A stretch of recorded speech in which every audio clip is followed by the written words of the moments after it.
इस तरीके का काम करने का इन लोगों ने किया है। आज इसमें पूरे तरीके से दोषी है और ऐसे लोगों के ऊपर कार्रवाई करना चाहिए। नमस्कार, आप देख रहे हैं DTV भारत और मैं हूं आपके साथ शर्मिला चौहान।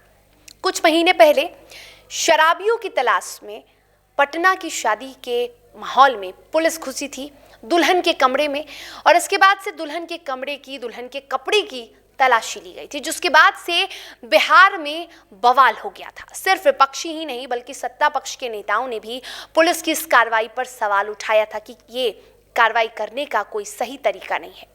ऐसा ही एक मामला फिर से सामने आया है, लेकिन ये मामला बिहार की राजधानी पटना से नहीं बल्कि सासाराम से सामने आया है।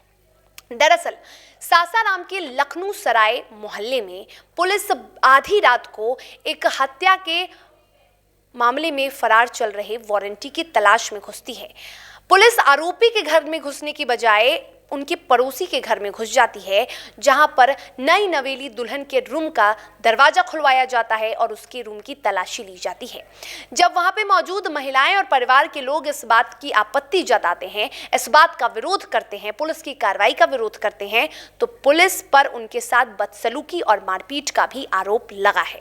इस पूरे मामले के बाद एक बार फिर से बिहार में बवाल शुरू हो गया है।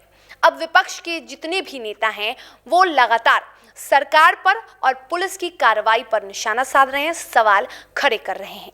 और सवाल आखिर खड़े क्यों ना हो, क्योंकि अक्सर पुलिस अपने कार्यशैलियों की वजह से कुछ ना कुछ ऐसा कर देती है जिससे जनता को नुकसान होता है, जिससे जनता को परेशानी होती है।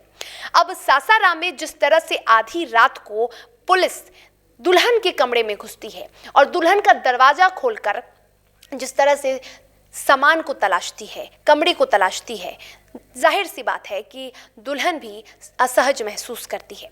और पूरे मामले के बाद जब कार्रवाई के बाद जब इस कार्रवाई पर सवाल उठाया जाता है, तो वहां की महिलाओं के साथ घर पे जितने भी परिवार के लोग थे उनके साथ मारपीट का भी आरोप लगा है। इस पूरे मामले पर बिहार में विपक्षी पार्टियां फिर से सवाल खड़े कर रही हैं और इसी कड़ी में आरजेडी के हसनपुर से विधायक तेज प्रताप यादव ने भी अपनी प्रतिक्रिया दी है और पुलिस की इस कार्रवाई का विरोध किया है। उन्होंने कहा है कि नीतीश कुमार की सरकार में ये अब मामूली बात हो गई है। पुलिस को इतनी छूट दी गई है कि पुलिस अब आम जनता को परेशान कर रही है।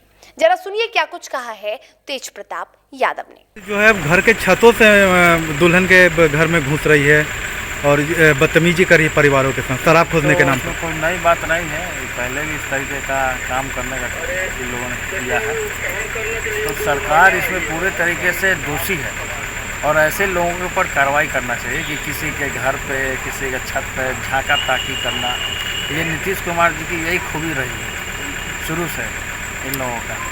अब प्रशासन के लोग भी इसी तरीके से लिप्त रहते हैं। विरोध करने पे पुलिस कर रही है, हम तो घर में घुसेंगे, जहां मन करेगा उस कमरे में जाएंगे, चाहे महिला हो ना हो। हाँ, तो फिर पिटाएंगे, सड़क पर फिर पिटाएगी पब्लिक। जब पिटना चालू करेगी तब फिर करता जा रहा है। अब जो है जिस तरीके से कर्नाटक में जो हो रहा है, कितना सही है? ये सब गलत बात है, ये सब चीज़ नहीं होगा।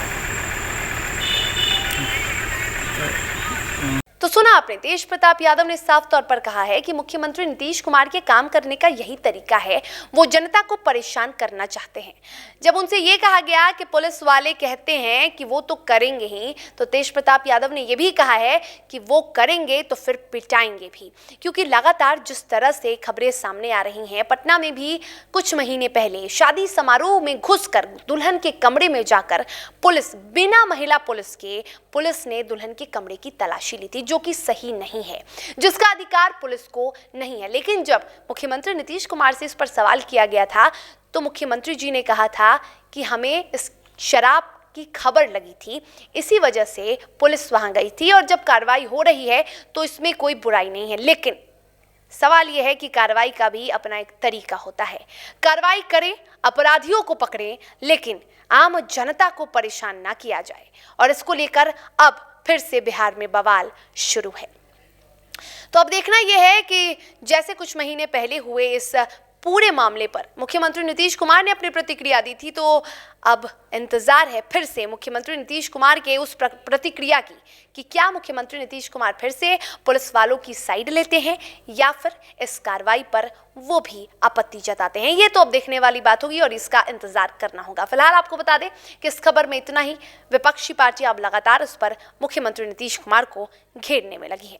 तो फिलहाल इस खबर में इतना ही, लेकिन जाते जाते DTV भारत को आप तमाम सोशल मीडिया प्लेटफॉर्म्स, तमाम OTT प्लेटफॉर्म्स पर फॉलो कर सकते हैं। सिटी मौर्या के चैनल नंबर 230 पर आप देख सकते हैं DTV भारत, दिन भर की बड़ी खबरें और उनके सारे अपडेट्स। नमस्कार।